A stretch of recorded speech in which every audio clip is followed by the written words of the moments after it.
Чого зараз не вистачає в команді пані Світлани Тихановської? Зараз демотивація, зараз тяжко, тому що ми не бачимо ніяких реальних перемог. Ви стаєте чиновником, фактично, знову ж таки, в системі Лукашенка. Я розумів, що таке білоруська система. Скажіть тільки чесно, був момент, що ви сумнівалися, лишатися на посаді чи ні? Треба балансувати. Ви не змогли приїхати на похорон мами?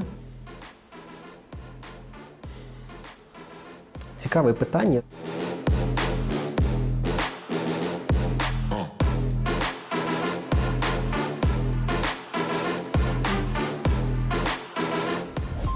Артем Брухан быў чыноўнікам, намеснікам кіраўніка аддзела ва ўпраўленні культуры брэсцкага аблвыканкама. Зараз я намеснік кіраўніка народнага антыкрызіснага ўпраўлення і аналітык у народным антыкрызіснага ўпраўлення. Я з Беларусі з'ехаў у студзені 2021 года. Мені здається, зараз найкращий час для прямих запитань та щирих відповідей. Час для діалогу, який виключає подвійні інтерпретації. Чи готові ви до зустрічі із тим, ким ви є насправді? Артем Брухан, колишній чиновник, колишній заступник керівника відділу культури Брестського обласного виконавчого комітету і ідеологічної роботи по справах молоді, зараз аналітик Народного антикризового управління і зараз я вас можу, напевно, назвати правою рукою Павла Латуша. Так.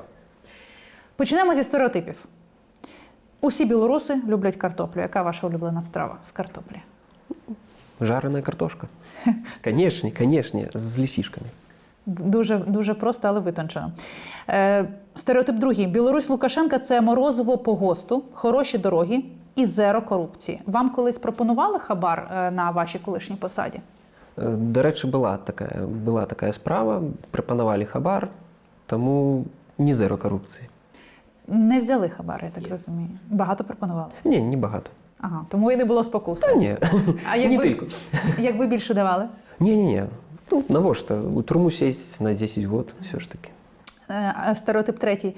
Активна більшість білорусів виїхала за кордон і ніколи не повернеться. В тому числі виїхало дуже багато молоді.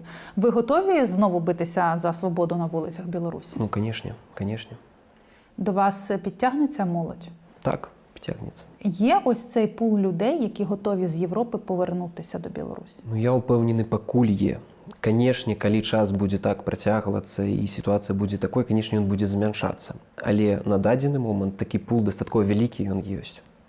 Це й певні діаспори в різних країнах, чи все ж таки більше вони десь зосереджені Литва, Польща? Ну так, я думаю, што ў большай ступені гэта Польша, потым ужо Літва, але ў іншых краінах таксама дастаткова моцная актыўная дыаспора, якая можа вярнуцца ў Беларусі, якая можа акумуляваць ресурс для того, каб можна было вярнуцца ў Беларусі.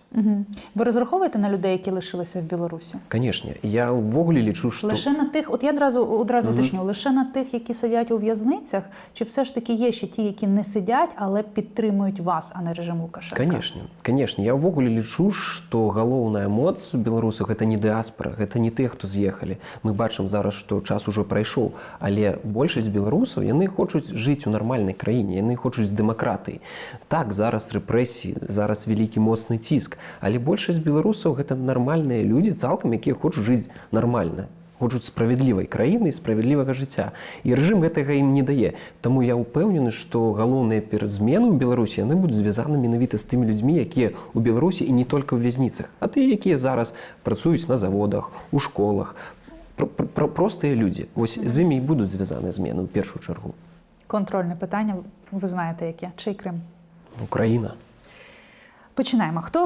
Хто ви зараз? От я одразу скажу глядачам, вперше я побачила Артема, коли до мене приходив пан Латушко, ви були тоді його як помічником, так? Пресовим секретарем. Так, прес-секретарем. Зараз ви його заступник, ви практично права рука. Тобто за рік у вас політична кар'єра пішла вгору. Хто ви зараз? Чим ви займаєтесь? Ну, у нашому народному антикризисному управлінні, у нашій команді є відділ стратегічного аналізу, я курирую супрацоўнікаў гэтага аддзела, ну і па сутнасці па працы супрацоўнічаю з іншымі палітычнымі актарамі. Я таксама з'яўляюся дэлегатам у каардынацыйную раду ад народнага антыкрызіснага ўпраўлення, таму з палітычнымі структурамі рознымі, з палітычнымі актарамі шмат супрацы маю, таму вось і на гэтай пасадзе і аказаўся як намеснік Павла Павловича. Хто ви як білорус зараз? Ви білорус в еміграції чи білорус, який все ж таки будує і готує собі шлях до повернення?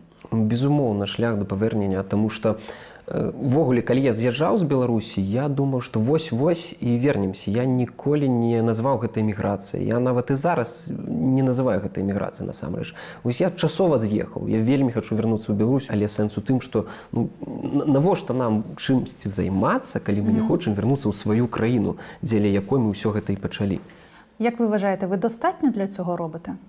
Я лічу, што кожны з нас робіць недастатньо. Чого не вистачає?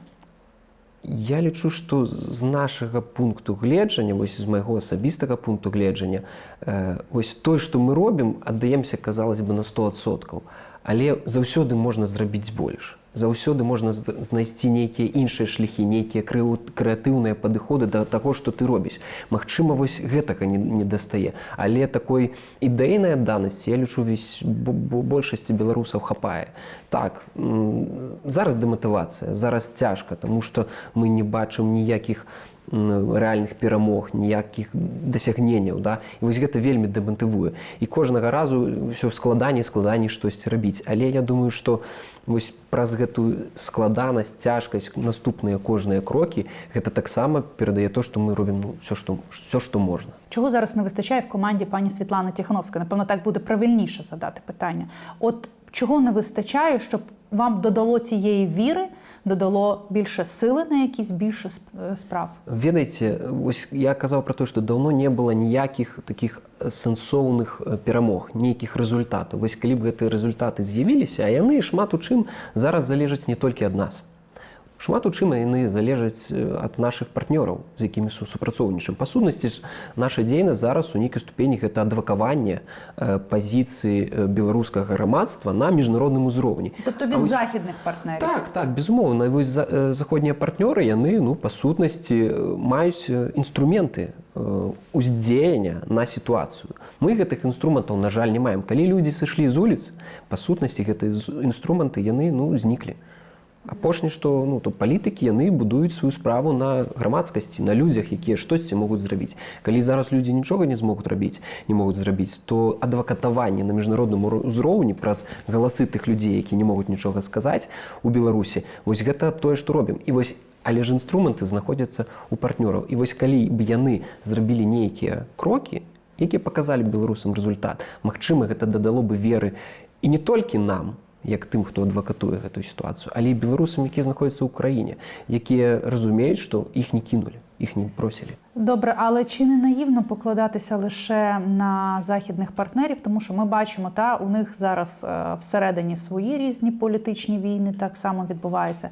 Крім того, війна повномасштабна в Україні. Крім того, зараз всі озираються на те, що відбувається в Сполучених Штатах. От зараз, якщо західні партнери скажуть, пані Тихановська, нам взагалі не до вас, ви щось самі можете зробити, створити, далі рухати? Глядзіце, створаны інстытуцыі, якія працуюць з беларусамі, якія з'ехалі ў тым ліку. І частка, той же аб'яднаны пераходны кабінет, тая ж каардынацыйная рада, яны маюць камунікацыю з беларусамі, которые знаходзяцца ўнутры краіны. Вось гэта галоўнае, што зараз у нас застаецца насамрэч. Мы не можам гэтым людзям сказаць, выходзьце на вуліцу ці там рабіце нейкія рэчы, таму што мы бачым, якая сітуацыя фактычна ў краіне.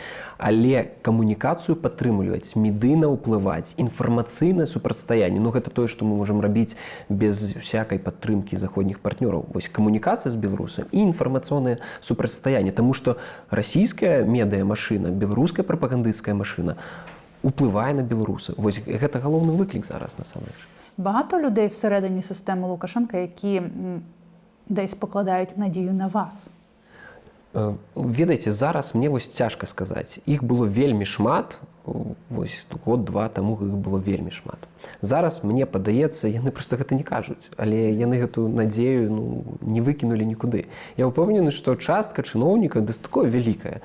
Ім гэта ўсё, яны вельмі стаміліся ад таго, што адбываецца. Таму, калі я быў чыноўнікам, я памятаю, што людзі хацелі працаваць у нармальнай сітуацыі.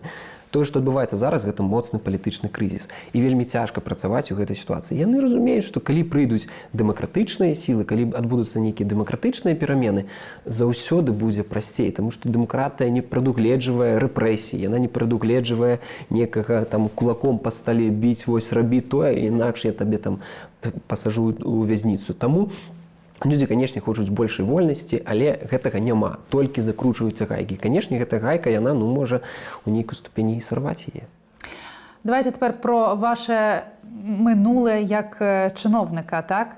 Ви достатньо, справді, молода людина, і тут ви стаєте чиновником, фактично, знову ж таки, в системі Лукашенка. По-перше, як ви до цього прийшли?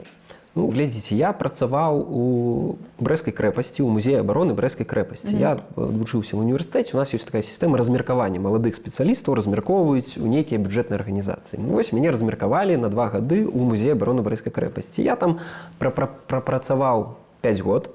І калі прыязджалі розныя дэлегацыі, нейкія там з міністэрстваў, з выканкамаў, гарвыканкама, аблвыканкама, праводзілі нейкія мерапрыемствы, там форумы, канферэнцыі, і заўсёды прысутнічалі прадстаўнікі ўлады, ці мясцовай, ці з Менску.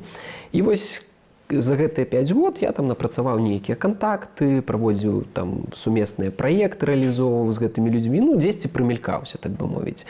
І вось з пасады зайшоў адзін з такіх чыноўнікаў, вось у беларускай сістэме яно так працуе. Пакуль ніхто не сыдзе з пасады, яна не вызваляецца, просто так на яе не папасць. Вось сышоў з пасады намеснік кіраўніка ўпраўлення культуры, які займаўся вось напрамкам, які у нейкай ступені быў схожы з тым, чым я займаўся ў Брэскай крэпасці. Гэта захаванне гісторыка-культурнай спадчыны. І вось мне начальнік управлення культуры прапанаваў пасаду галоўным спецыялістам у гэтым управленні. І гэта было у пачатку 2017 года. З Павлом Латушком ви ще з тих часів знайомі? Не. Я знаёмы з Наталіяй Задзірковскай, якая таксама ў яго камандзе. Яна была тада ў міністэрстве культуры, але яна вось раней працавала з Павлом Латушком. Ви ж розумієте, що от зараз цей ваш шлях, він звучить, по-перше, ви проявили ініціативу, ви налагоджували контакти, і так чи інакше ви сподобались тій владі Лукашенка. І це звучить так, ніби ви готові були з нею співпрацювати. Глядзіце, гэта былі часы адноснай лібералізацыі. Гэта былі часы, калі ва ўрад прыйшоў Румас. Гэта былі часы, калі бачылі нейкія рэформы, і маладое пакаленне, глядзіць, мне тады было 27 год.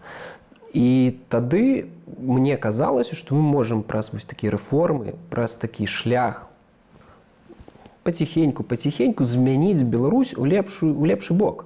То бок яна можа стаць такой еўрапейскай нармальнай краінай. То бок Лукашенко яшчэ 5 год пасядзіць, потым можа сыдзе, ці можа перадаць уладу камусьці іншаму. То бок усе спадзяваліся, што нейкі такі ситуація зменаў не радикальних, яна може відбутися. Але вже на цей момент Білорусь мала одну площу, другу, вже мала політв'язнів, вже мала зникнення людей. І ви все рівно вірили? Ось на той час, коли я йшов чиновником, уже політв'язнів в Білорусі не було. Яны ўсе былі вызвалены. Так, яны былі. Тобто там була така відлига? Вось. То бок разуменне было таго, што да, гэта дыктатура, да, гэта дрэнны чалавек. Тое, што тычыцца палітвязняў, все разумелі, што гэта вельмі дрэнна. Але калі адбылася вот гэта відліга, да, то і сталася такое разуменне, што магчыма вось гэта новы накірунак. То бок мы адышлі ад гэтага мракабесія, адышлі ад гэтага ўсей жэсці і ідзем у добрым такім накірунку. То бок дзед разумее, што вось трэба паціхеньку адыходзіць ад улады і будаваць Беларусь у нейкім такім больш цывілізаваным стане. І, дарэчы, на нарадах, на сустрэчах казалі, вельмі шмат казалі пра незалежнасць, вельмі шмат казалі пра то, што трэба і супрацоўнічаць і з усходам, і захадам.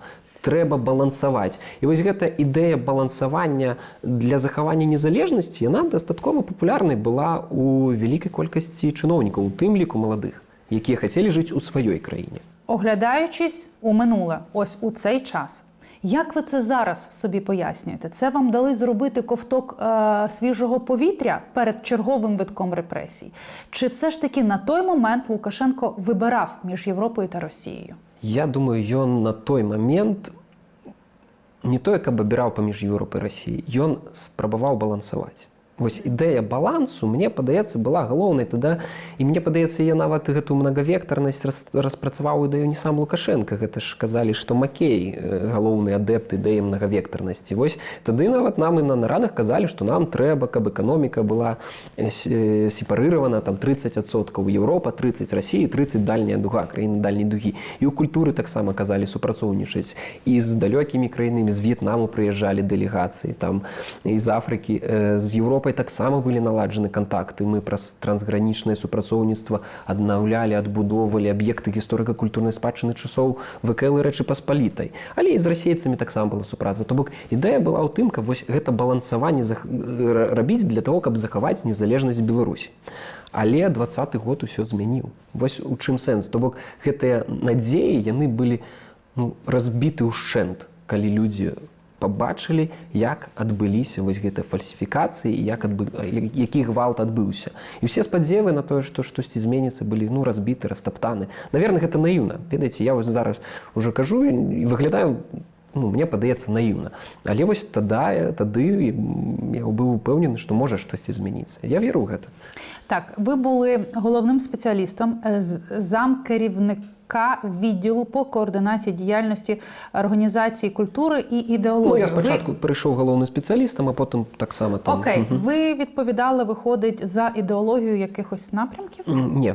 Там ідея була у чим, що ось є головний... Просто ви ж розумієте, слово ідеологія, маючи людину молоду, яка прийшла на посаду, напевно, люди, які вас ставили на посаду, розуміли, що ви можете піти далі і вище, і ви відповідаєте за ідеологію. Були спроби вам нав'язати певну ідеологію?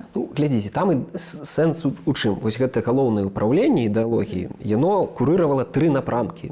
Культуру, моладзь і непасрэдна ідэалогіі. І вось я якраз прыйшоў у сістэму культуры, у межах ідэалогіі. Яны проста нас курыравалі. Не тое, каб яны там, умоўна кажучы, лічылі, што я там ідэолог. Не, яны разумелі, што то бок ёсць аддзел ідэалогіі, які менавіта гэтым займаўся. А я быў ва ўпраўленні культуры, у меня быў трохі іншы накірунак. Канешне, ідэолагі нейкай ступені ўплывалі, яны маглі казаць, вось гэтага лепш не рабіць. Ці маглі казаць... Що забороняли робити і що казали робити?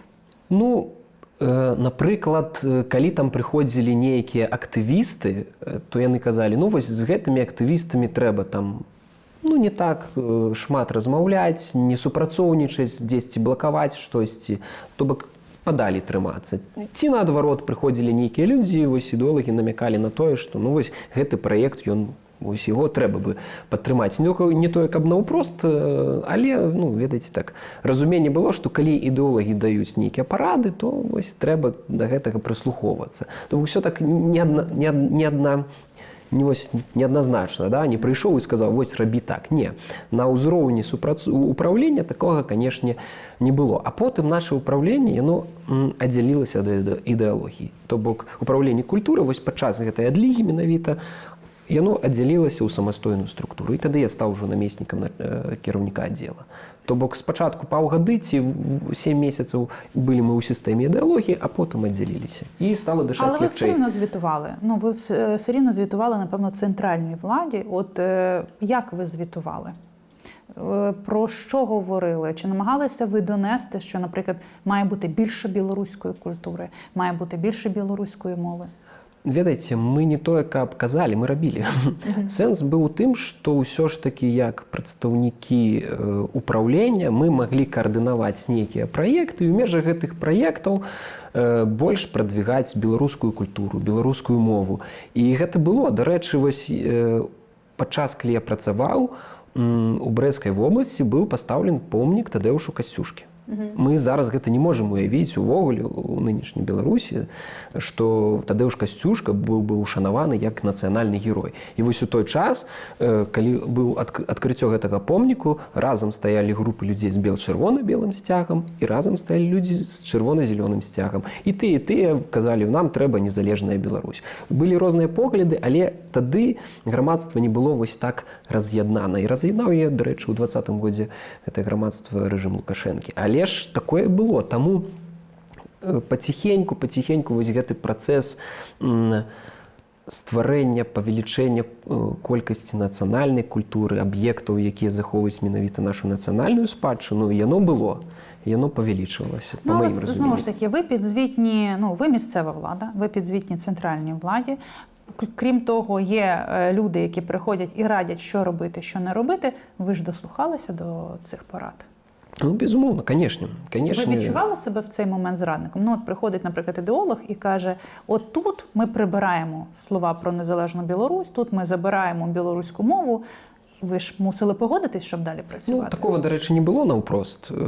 Я бы не казаў, што нават і ідэолагі тады былі такія прарасійскія. Ведаеце, гэта зараз, мне падаецца, ўжо на гэтыя пасады паставілі такіх людзей з такім больш прарасійскім взглядам. Тады нават і ідэолагі, яны больш выступалі, казалі пра вось тую самую незалежнасць. Як яны яе разумелі? Яны больш казалі, нам трэба больш казаць пра Савецкі Саюз, пра БССР, то бок яны выбудоўвалі беларускую нацыянальную ідэнтычнасць не на спадчыне БНР, не на спадчыне ВКЛ, у іх разуменні гэта была спадчына БССР.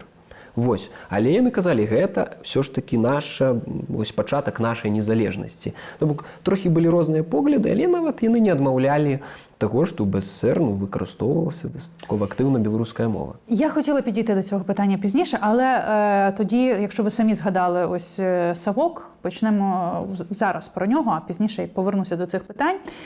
Власне, Білорусь зараз, особливо режим Лукашенка, вони націлені на минуле. Так само, як і Росія. Вони будують своє зараз на минулому. В них куча легенд про Радянський Союз, про колбасу по ГОСТу. Оце от все.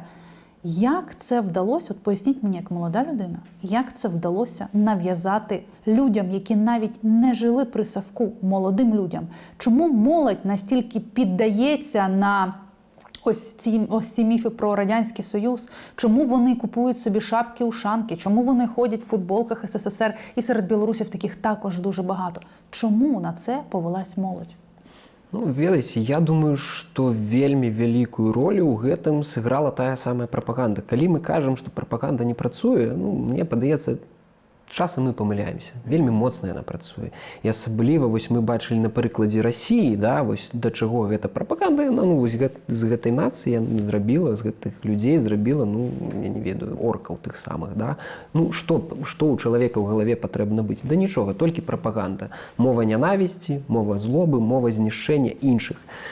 Добре, Артеме, але молодь, яка виїжджала в Європу, яка відпочивала в Європі, в інших країнах, яка завдяки тому, що немає радянського Савка, може вибрати собі будь-яку ковбасу, може вибрати собі будь-який смак морозива, може одягтися, може купити капці або кросівки умовно за 10 євро і може вибрати собі за 100 євро. Різна ціна. Вона це все бачила, і все рівно вони ностальгують за Савком. Поясніть мені цей феномен. Ведаеце, я, можа, тут трохі не пагажуся ў тым сэнсе, што калі я і працаваў, калі і быў у Беларусі, я не бачыў шмат моладзі, якая ностальгавала па Саўку. Я бачыў вельмі гучных актывістаў, якія вось гэта рабілі. Вось гэта я бачу. Яны, дарэчы, зараз сталі адыёзнымі прапагандыстамі на каналах рэжыму.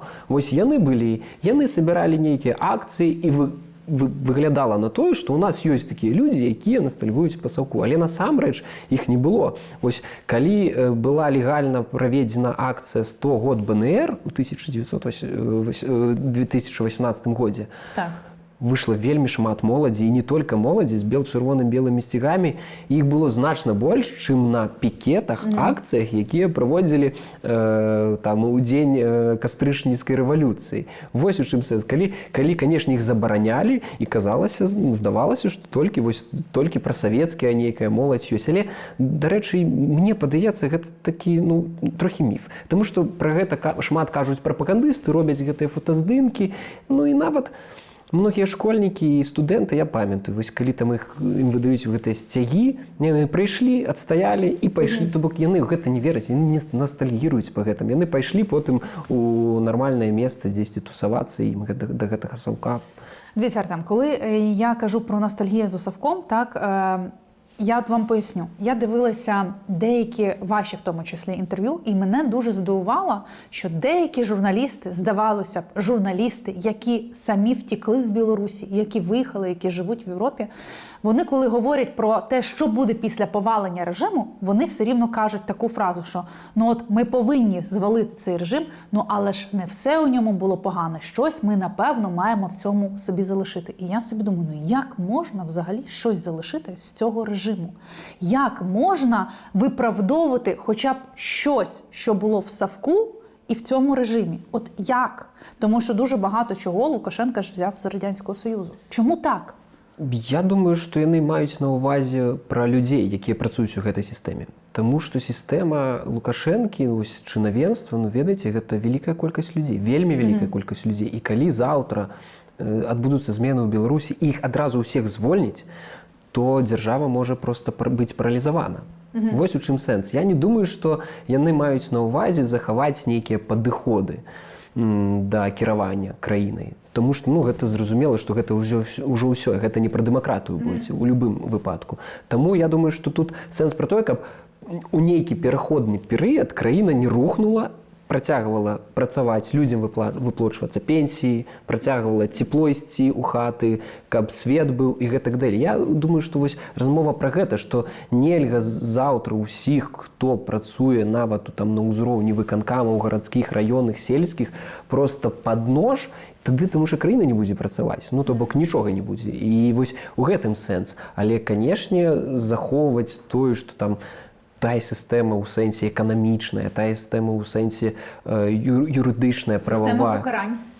Канешне, гэта ўсё трэба змяняць, гэта немагчыма. Я не думаю, што тыя журналісты мелі на ўвазе захаваць там пенітэнцыярную сістэму ў Беларусі. Ну не, канешне. Я думаю, ўсё ж такі тут пра захаванне кіраванасці сітуацыі, таму што калі заўтра знішчыць усіх, хто можа працаваць на местах, забяспечваць функцыяванне дзяржавы, мы ж дзяржаву можам згубіць. Прыйдуць рускія наўпрост.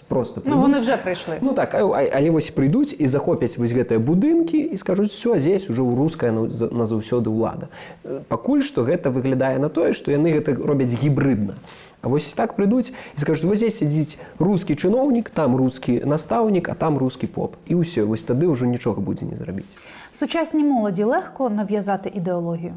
Мне падаецца, не. Мне падаецца, не. Вось нават і тыя ж ідэолагі, яны гэта вельмі добра разумеюць. Таму яны спрабуюць заходзіць праз тык-ток. Вельмі шмат прапагандысцкіх такіх флешмобаў яны праз тык-ток закідваюць. І вельмі моцна гэта бачна там. І паціхеньку яны спрабуюць вось так уплываць на моладзь. Але гэта ўсё так безвкусна. Гэта ўсё выглядае такім чынам, што мне падаецца, вось нармальную моладзь гэта будзе толькі адштурхоўваць. Таму яны вось гэтыя ідэалогіі прыйдуць да таго, как людзі, якія будуць насіць нават гэтыя чырвона-зялёныя сцягі, але будуць трымаць у кармане фігу і ў пэўны час таксама. Ну, дивіться, якщо ми говоримо про соцмережі, зараз соцмережі, вони рекламують успішний успіх. Вони говорять, що найважливіше в житті – це бути відомим і мати кучу грошей. Тобто там навіть не йдеться про сімейні цінності, про стосунки. Та, знаєте, напевно, як молода людина, що зараз усі бояться серйозних стосунків. Такі, лікбез. Всі ставлять на те, що треба бути успішним, і відомим, і мати кучу грошей. Якщо сучасній молоді Білорусі сказати, що ми вас просто завалимо грошима, вони будуть пропагувати ідеологію Лукашенка? Ведаеце, магчыма, маглі бы, але сэнс у тым, што яны ж бачаць, што грошамі ён іх не завалівае. А як вони? От ми говоримо про молодь, яка живе в Білорусі. Як вона може бачити? Вона не виїзна. Ну так не, яны бачаць, што іх бацькі, яны самі там працуючая моладзь, яны ж атрымліваюць заробкі, яны ж бачаць, што яны могуць купіць на іх, а што не могуць купіць. YouTube глядзяць, бачу сваіх там тых, каго яны глядзяць ці ў TikTok, ці ў YouTube, як яны жывуць. І, канешне, у них ёсць разуменне, што, ну, мабыць, мы не так добра жывем. І рэжым не можа, тут сэнс у тым, што рэжым не можа эканамічна ім нічога прапанаваць. Он нічога не можа прапанаваць. Можа прапанаваць толькі 5 год адпрацоўкі пасля універсітэту, ці 7 нават. І можа прапанаваць ісці ў армію, ці ў менты. А больш нічога не можа прапанаваць, ні бізнес, нічога. Бачите, ваші 5 років відпрацювання на державу вам пішли на користь. Та? Ви опинилися в не практично так і є, ви опинилися при владі. Власне, ви виїхали 21-го року, тобто після площі. От скажіть тільки чесно, був момент, що ви сумнівалися лишатися на посаді чи ні? Момент сумніву, знаєте, все ж таки, знову ж таки, ви молода людина, ви зважували лишитися тут в режимі і мати все, чи виїхати емігрантам і там невідомо?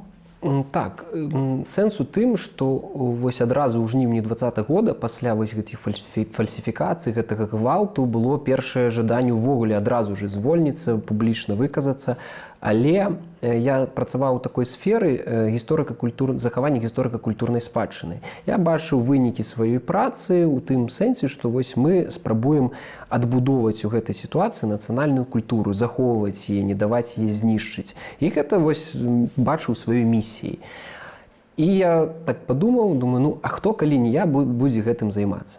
Але потым адбылося тое, я пабачыў змены ў сістэме ў тым сэнсе, што пачаўся дастаткова моцны ціск ідэалагічны, усіх незгодных пачалі паціхеньку звальняць, а я адкрыта выказваюся, што я не падтрымліваю Лукашэнку, што беларускі народ мае рацыю, што пратэсты цалкам легальныя, што ўсё гэта правільна, і што тое, што робіць рэжым, то бок утрымлівае незаконна ўладу. І гэта, канешне ж, іншых супрацоўнікаў, асабліва вось накірунак ідэалагічны, як яны маглі трымаць такога супрацоўніка. І паціхеньку пачаўся ціск, то бок, вось памятаеце, магчыма, рабіліся такія мітынгі ў падтрымку Лукашэнкі. І вось мне вызывалі, казалі, вось менавіта ты павінен паехаць на гэты мітынг. То бок... Ви там мали прапор тримати? Так. Я кажу, не паеду, чаму я павінен ехаць на нейкі мітынг? Я працую, сваю працу выконваю добра, што вы ад мяне хаціце. Казалі, калі не паедзеш, будуць праблемы. Добра, будуць, так будуць. І паціхеньку яны змірыліся з тым, што не адбудзецца таго, што я скажу, вось ладно, я падтрымлю Лукашэнку, нават проста прадэманструю, што вось я з гэтым сцягам, а не з чырвона-белым. І выглядала на тое, што яны нават пагадзіліся часова. Але потым адбылося забойства Рамана Бандарэнкі. І гэта мяне вельмі маральна і вельмі эмацыйна падштурхнула да таго, што трэба сыходзіць. Чаму? Таму што, па-першае, гэта быў такі ж мой равеснік, такі ж малады чалавек, як я. Відавочна было па ўсім, што гэта такі адданы, добры беларус, якога ўзялі і забілі прадстаўнікі ўлады, у якой я зараз працую. Проста забілі, ім за гэта нічога не адбылося. Як я мог сабе асацыяваць пасля гэтага, нават ніякія там добрыя місіі захавання гісторыка-культурнай спадчыны не маглі мяне ўжо у той дзень, у той час, у той момант пераканаць. І я ўжо зразумеў, што так, трэба сыходзіць. Я ў той дзень, на наступны дзень пасля яго забойства напісаў зварот, што вось сыходжу з пасады. Мне падпісаў начальнік без слова, без ніякіх слов. Мовучкі падпісаў, разумеў усё. І я сышоў і потым з'ехаў у Польшу па праграму дыпламатычныя курсы, якія, дарэчы, былі запушчаны камандай Паўла Латушкі, Народным антыкрызісным управленнем. Але ви зараз говорите як патріот, як людина, яка глибоко це все пережила, як людина, яка боролася за культуру, якщо ми беремо більш приземлено.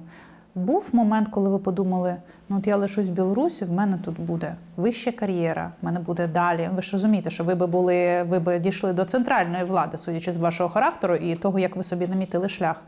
Були сумніви лишитися в Білорусі своїм, але королем, чи виїхати за кордон і бути ніким?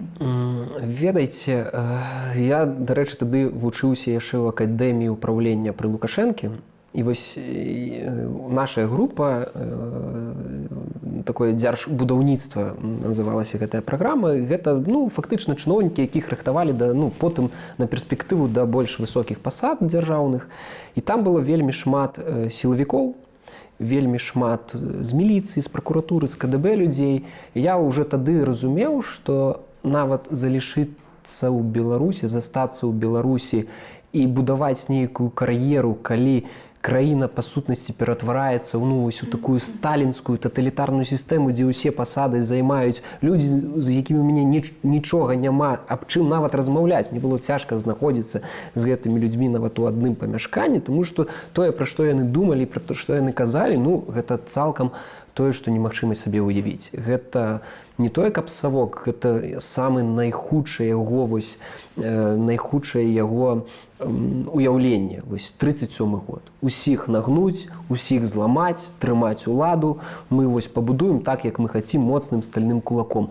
І нармальны чалавек, гэта бы, я бы не вытрымаў, я просто не вытрымаў. Нармальны чалавек не вытрымаў бы гэтага ўсяго. Я думаю, што тыя, хто засталіся нават зараз працуюць у сістэме, я ўпэўнены, што ім вельмі цяжка.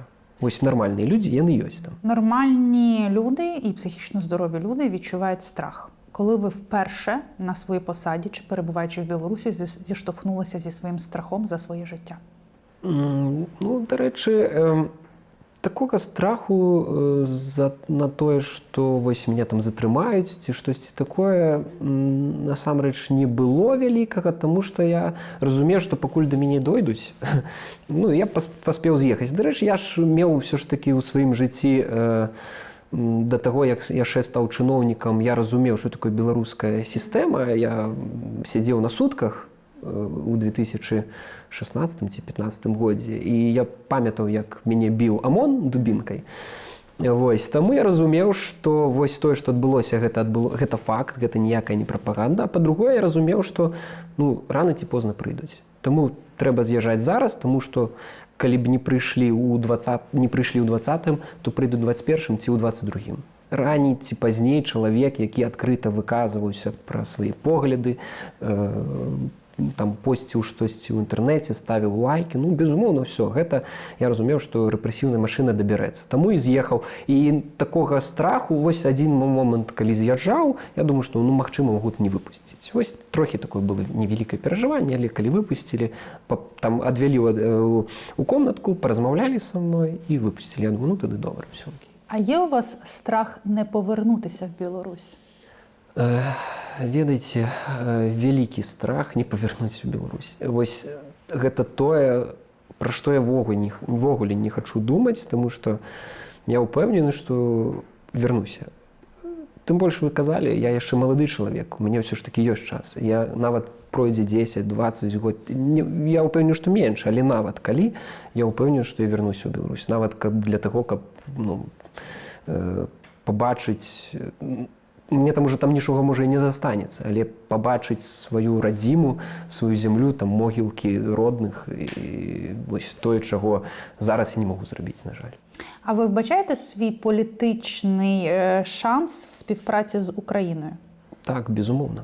В якому ключі ви бачите це? Я ўпэўнены, што ўвогуле мне вельмі падабаецца канцэпцыя вось люблінскага трохкутніка. Я лічу, што гэта найбольш перспектыўны такі геапалітычны інтэграцыйны праект, які ўцягвае праз вось Польшу і Літву Украіну ў Еўрапейскі Саюз. І гэта адбудзецца, мы ўжо ўпэўнены ў гэтым. І вось мне асабіста, я лічу, што там не хапае Беларусі. І вось калі такімі галоўнымі драйверамі, цягнікамі, якія дапамагалі ўкраіне ўвайсці ў Еўрапейскі Саюз, была Літва і Польша, то я ўпэўнены, што Польша, Літва і Украіна, яны будуць тымі драйверамі, тымі зацікаўленымі краінамі, якія будуць дапамагаць Беларусі стаць часткай еўрапейскага свету, часткай Еўрапейскага Саюзу ў перспектыве. І вось таму і хто, як не украінцы, не разумеюць нас лепш. Я ўпэўнены. Палякі добра разумеюць, літоўцы добра разумеюць, але ўсё ж такі ў гэтым сэнсе гэта вось наши стратегічні партнёры. Тут би я з вами посперечалася, тому що українці все ж таки не до кінця розуміють, чому 20-й рік все ж таки не дожав. Тут є питання. Стосовно, власне, я почула дуже цікаву думку. Ми завжди говоримо, щойно Україна переможе у війні, щойно вона вийде на свої кордони, ми переможемо, щойно відбудеться капітуляція Росії, то впаде і режим Лукашенка. Я почула таку цікаву думку, що навпаки, поки в Білорусі не станеться змін, Україна може не перемогти, тому що Білорусь і Лукашенка міцно підтримує Росію. От ви ближче до якої думки? І чи перемога України змінить щось всередині Білорусі? Я упэўнены, што змены ў Беларусі, ну, гэта была бы велізарная дапамога і велізарная моцная крок для таго, каб Украіне было лягчэй перамагчы ў гэтай вайне. Гэта відавочна. Гэта і стратэгічна, і мяжу ўтрымліваць не трэба будзе, калі там будзе нармальны дэмакратычная краіна, калі там будзе пабудаваны там саюзнічскія ўзаемаадносіны. Але, шчыра кажучы, казаць вось зараз, ну, гэта будзе не тое, каб будаваць такія воздушныя замкі, але казаць пра тое, што ў Беларусі вось зараз адбудуцца змены і дзякуючы гэтаму Украіна зможа перамагчы, ну, я ўсё ж такі не ўпэўнены гэтым. Гэта цікавая думка, але я думаю, што вось у дадзены момант яна не зусім актуальна. На жаль, мне больна гэта казаць, але трэба прызнаваць рэчаіснасць, не трэба выбудоўваць таго, чаго не можа адбыцца. Але верыць у лепшае патрэбна. Як відбудеться транзит влади у Білорусі?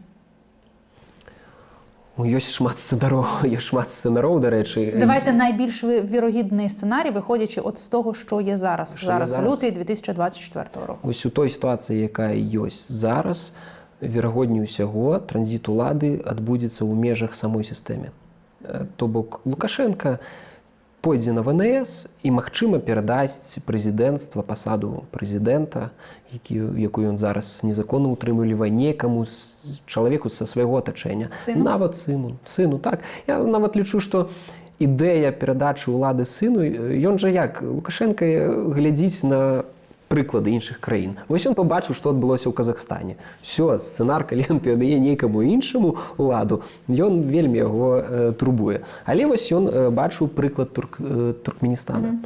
Вельмі добры прыклад. Сыну перадаў уладу, а па сутнасці ўсё засталося ў сям'і і не адбылося ніякіх такіх рэвалюцыйных зменаў. І ён сваю спадчыну вось такім чынам можа і перадаць. Таму што на дадзены момант вось гэта выглядае найбольш лагічна і рэалістычна. Але я ўпэўнены, што ён нават і не хоча і сыну ўладу аддаваць.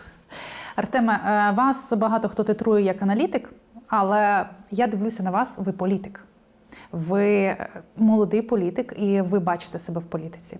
Яким ви бачите себе як чоловіком, як людиною? Що для вас, окрім політики, є важливе? Сім'я, дім, будинок, діти, не знаю, будиночок десь на березі озера в Білорусі. Як людина, ким ви себе бачите? Ведаеце, вось мяне, чаму я так шмат і з цяплом кажу пра Беларусі, пра Брэст і пра дом, таму што вось мне бы хацелася вярнуцца дамоў і там адбудоўваць на сваёй зямлі. Вось у мяне ёсць там домік у маёй вёскі Воўчын.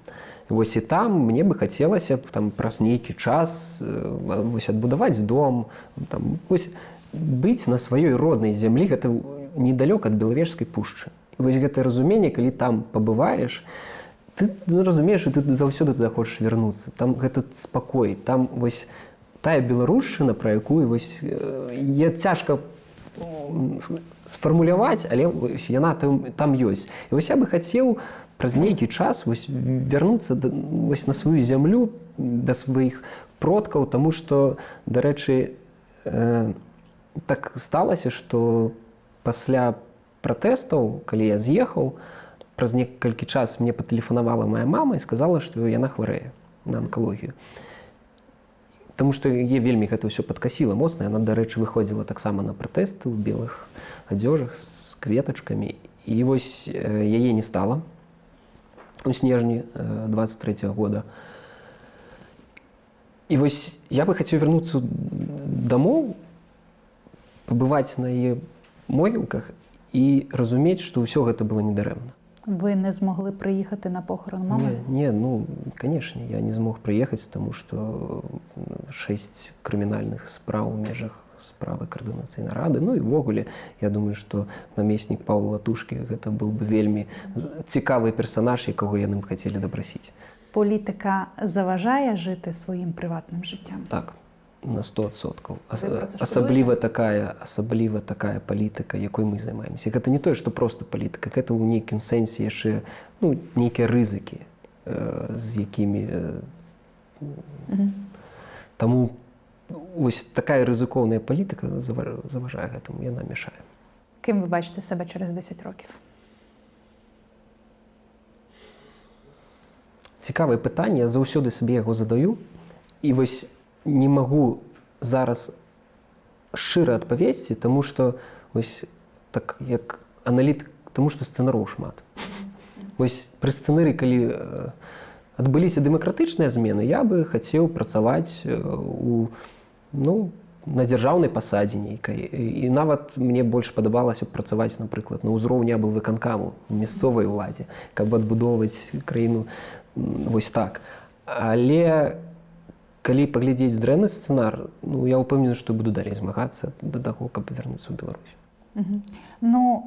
Змагатися, але не здаватися – це теж непоганий сценарій.